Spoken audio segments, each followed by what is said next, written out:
তো এই দেখো বন্ধুরা, আমাদের মশলা বাটছে এখন। আজকে কি রান্না হতে চলছে বলো তো?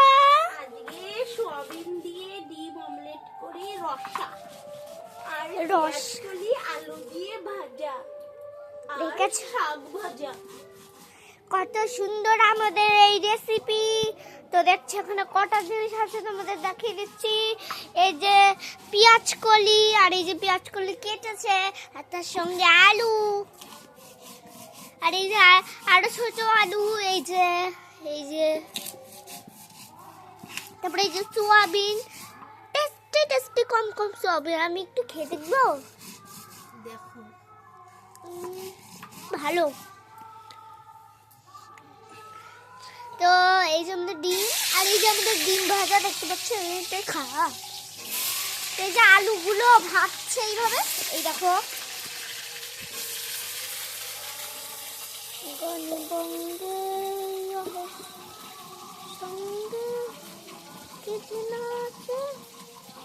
তো এই দেখো,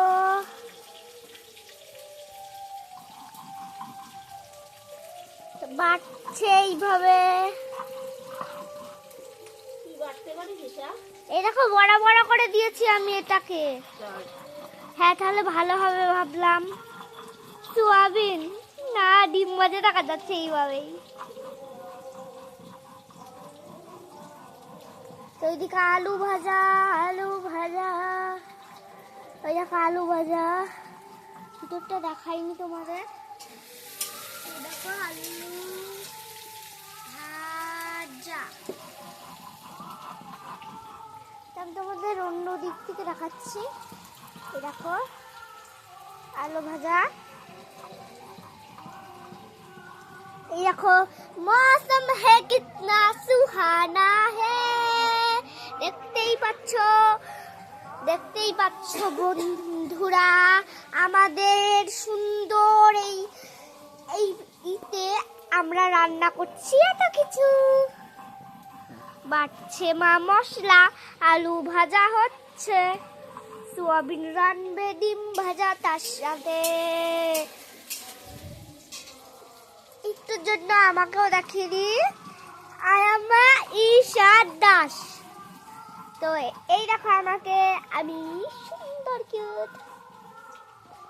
আমার মাকেও তো দেখতেই পাচ্ছ অনেক কিছু চলছে এদিকেও। মা, তোমার মাথা দেখা যাচ্ছে। তোমার নীল ব্লাউজ আমি বেশ বড় করে দিয়েছি। এই দেখো, একবার বড় করলে ভালো হয় না? তো যে আলু ভাজা হচ্ছে এখনই। এই যে সামনে মা বাটছে। তো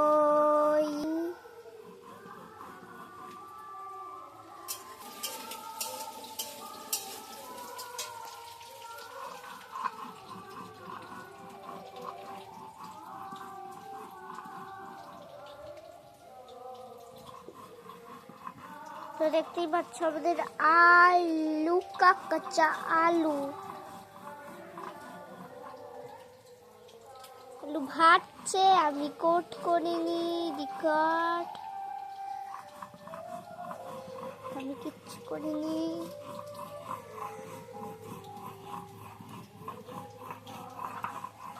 আমার নম্বর 2, আমি বলতে চাইছি এটা 2 আছে।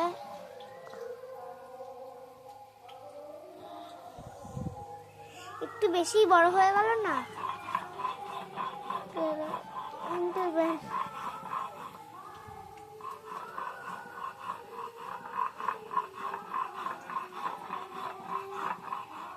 তো